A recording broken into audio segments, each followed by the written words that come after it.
दोस्तों नमस्कार, स्वागत है आप सभी का। अगर फिर से आई चलते हैं बिहार की ताजा खबरों की, लेकिन उससे पहले अगर आपने अभी तक इस चैनल को सब्सक्राइब नहीं किया तो कर लें, जिससे कि आपको बिहार की ताजा खबर रोजाना मिलती रहे।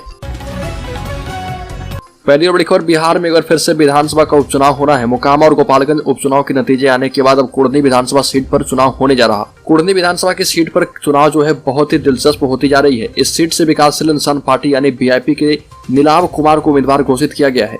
वीआईपी के राष्ट्रीय अध्यक्ष मुकेश सैनी ने खुद कैंडिडेट का ऐलान किया। ट्विटर पर नीलाभ को अपनी तरफ से शुभकामना दी। भूमियार जाति से आने वाले नीलाभ कुमार साधु शरण शाही के पौत्र हैं। साधु शरण शाही भी कुढ़नी विधानसभा क्षेत्र से विधायक रह चुके हैं।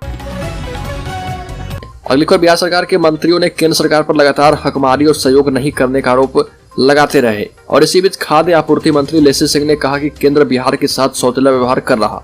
बिहार के ग्रामीण विकास मंत्री श्रवण कुमार से लेकर वित्त मंत्री विजय कुमार चौधरी ने भी आरोप लगाए। इसी बीच खाद्य आपूर्ति मंत्री लेसी सिंह ने कहा कि केंद्र बिहार के साथ सौतेला व्यवहार करता है। वहीं वित्त मंत्री विजय कुमार चौधरी ने जीएसटी क्षतिपूर्ति स्कीम को 2027 तक बढ़ाने की मांग भी की है। इसी साल बिहार को इससे 4000 करोड़ का नुकसान होने का अनुमान है। अगली खबर, ओवैसी ने नीतीश को बताया राजनीति में एक्सपायरी डेट की दवा।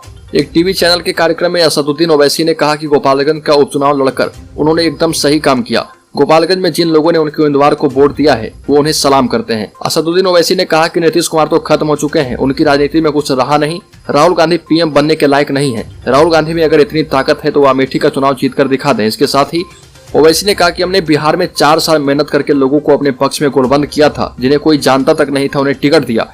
इसके बाद आरजेडी ने हमारे विधायकों को तोड़ दिया, तब किसी ने क्यों सवाल नहीं किया। ओवैसी ने कहा कि जब राजद ने हमारे 4 विधायकों को तोड़ दिया तब किसी ने कोई विरोध नहीं किया था। अगली खबर, जगदानंद सिंह का इसी सप्ताह होगा फैसला। सिंगापुर जाने से पहले लालू यादव निपटाएंगे सारे पेंडिंग फाइल।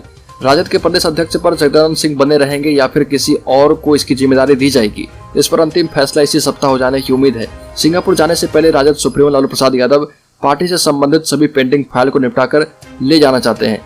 राजद के अंदरूनी सूत्रों के मुताबिक इस मामले में पार्टी के शीर्ष स्तर पर विचार मंथन चल रहा।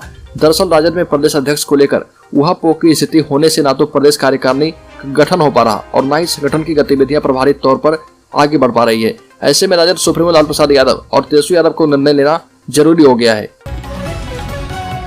अगली खबर, नीतीश कुमार ने बिहार सरकार के कर्मियों को दिया तोहफा, 15% तक बढ़ाया महंगाई भत्ता। बैठक में नीतीश कुमार ने राज्य सरकार के कर्मियों को तोहफा देते हुए महंगाई भत्ते में इजाफा किया। कर्मियों के वेतन में 15% का इजाफा होने से अब राज्य सरकार के कर्मियों एवं पेंशनधारियों को 5वें वेतनमान के मुताबिक 381% की जगह 396% भत्ता मिलेगा। इसके साथ ही बैठक में कई विभागों में बहाली निकालने पर भी निर्णय किया गया है।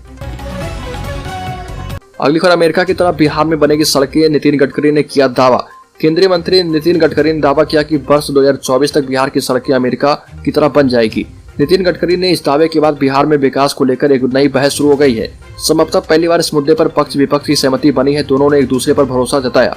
आरजेडी नेता और बिहार के डिप्टी सीएम तेजस्वी यादव ने खुले मंच से कहा कि जब तक केंद्र में नितिन गडकरी जैसे मंत्री हैं, बिहार में विकास के लिए हमें सोचना नहीं पड़ेगा। अगली खबर, केंद्र सरकार ने 13 राज्यों को 86,201 करोड़ रुपए जारी कर दिए हैं, लेकिन बिहार के हिस्से कुछ नहीं आया। राज्यों को राजस्व घाटा अनुदान की राशि भेजी गई है। बिहार भी राजस्व घाटा वाला राज्य था, लेकिन बिहार को इस लिस्ट में नहीं रखा गया। राज्यों को राजस्व घाटा अनुदान देने के लिए 15वें वित्त आयोग की सिफारिश के मुताबिक केंद्र सरकार ने वित्तीय वर्ष 2022-23 के केंद्रीय बजट में कुल 86,201 करोड़ रुपए का प्रावधान किया।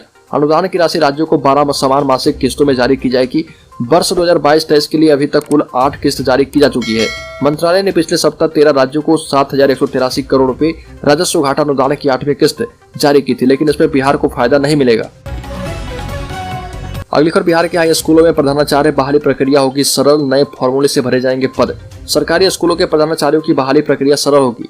बिहार लोक सेवा आयोग के द्वारा ली जा रही परीक्षा में अब माइनस मार्किंग का प्रावधान हट जाएगा। साथ ही परीक्षा की 1.5 घंटे की समय सीमा में भी बढ़ोतरी होगी। शिक्षा विभाग ने इस संबंध में बिहार लोक सेवा आयोग को अपनी सिफारिश दे दी है।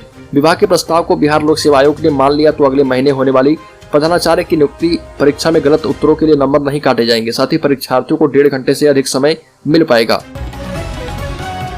अगली खबर, जदयू के राष्ट्रीय अध्यक्ष ललन सिंह आनंद मोहन से मिलने उनके घर पहुंचे। दोनों के बीच घंटों बातचीत हुई। दरअसल आनंद मोहन की बेटी सुरभि आनंद की सगाई में ललन सिंह नहीं गए थे। आपको बता दें कि जब से आनंद मोहन जेल से बाहर आए हैं, उन्हें सत्तारूढ़ दल का पूरा साथ मिल रहा और वह अभी पैरोल पर हैं।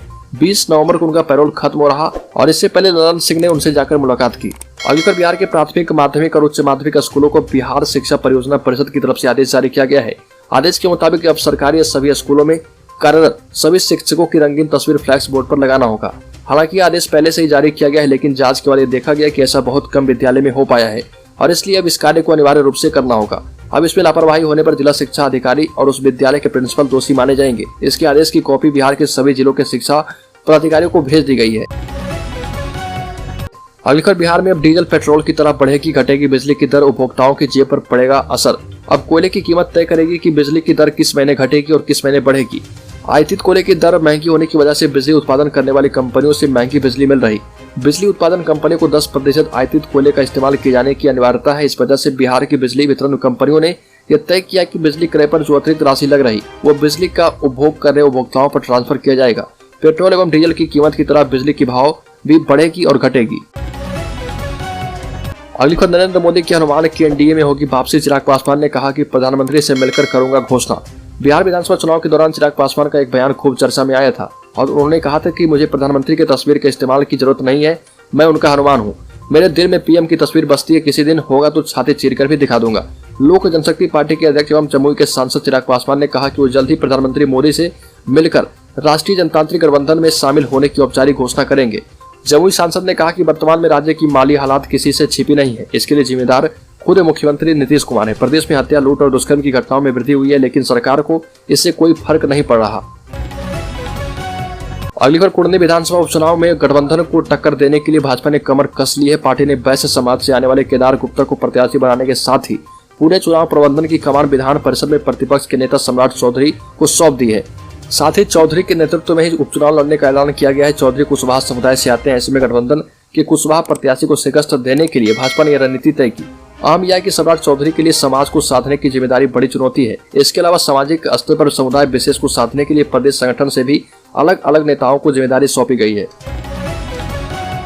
अगली खबर, लालू यादव की बेटी रोहिणी आचार्य लड़ेगी चुनाव। बिहार के औरंगाबाद में चर्चा हुई तेज। लालू प्रसाद यादव बीमार है, सिंगापुर में उनका किडनी बदला जाना है। बेटी रोहिणी आचार्य ने अपनी किडनी डोनेट करने का फैसला कर लिया है। हाल ही में उप मुख्यमंत्री तेजस्वी यादव ने बताया कि रोहिणी की किडनी का मैच सबसे अच्छा रहा। सवाल यह है कि इस घटना के बाद और जिस तरह से वह राजनीतिक बयानबाजी इंटरनेट मीडिया के जरिए कर रही है, तो क्या वो चुनावी राजनीति में आएगी? इसकी चर्चा ओबरा विधानसभा क्षेत्र में होने वाली है। कारण स्पष्ट है कि रोहिणी आचार्य क्षेत्र की बहू है। रोहिणी की शादी वर्ष 2002 में दाऊदनगर प्रखंड के हिच्चन बिघा गांव में हुई थी और दाऊदनगर और ओबरा प्रखंड को मिलाकर ओबरा विधानसभा क्षेत्र बनता है और यहाँ से यह चुनाव लड़ सकती है। अगली खबर, आरा में शराब के नशे में धुत लड़कों ने लड़की के साथ डांस करना चाहा, लेकिन वह इसके लिए तैयार नहीं हुई। बर्थडे पार्टी में इसको लेकर कहासुनी हो गई, लेकिन लोगों ने बीच बचाव कर मामला शांत करा दिया। सभी को लगा कि मामला खत्म हो गया है, लेकिन बात आगे बढ़ गई। बर्थडे पार्टी करके लौटने के बाद लड़की को युवकों ने गोली मार दी। डांसर 23 वर्षीय नीनू बेहरा उड़ीसा के भुवनेश्वर निवासी रमेश कुमार बेहरा की पुत्री है, जबकि जख्मी गायक 27 वर्षीय मुकेश यादव पटना जिला के धनौआ थाना क्षेत्र के बहरामपुर गाँव निवासी महेश यादव के पुत्र है। अगली खबर, बिहार में जाति गणना के मसले पर राजनीति तेज हो गई। सरकार ने 6 महीने में इसका काम पूरा करने का इरादा जाहिर किया था, लेकिन अब इसकी समय सीमा बढ़ा दी गई। हाल यह है कि अभी जाति गणना शुरू करने के लिए जरूरी तैयारियां भी मुकम्मल नहीं हो सकी है। इसको लेकर भाजपा ने सरकार को जिम्मेदार ठहराया। राज्यसभा सदस्य सुशील कुमार मोदी ने कहा कि नीतीश कुमार निकाय चुनाव टालकर पिछड़ों को वंचित करने के बाद अब जातीय गणना टालने के नए बहाने खोज रहे। मोदी ने कहा कि जातीय गणना शुरू करने का समय अगले साल फरवरी से बढ़ाकर मई 2023 तक करने का कैबिनेट का फैसला दुर्भाग्यपूर्ण है। सरकार को मतदाता सूची के पुनरीक्षण की जानकारी पहले से थी और मैट्रिक इंटर की परीक्षाओं की तिथि भी पूर्व निर्धारित है। सुशील मोदी ने कहा कि जातिगत जनगणना टालने का नीतीश कुमार अच्छा बहाना ढूंढ रहे हैं।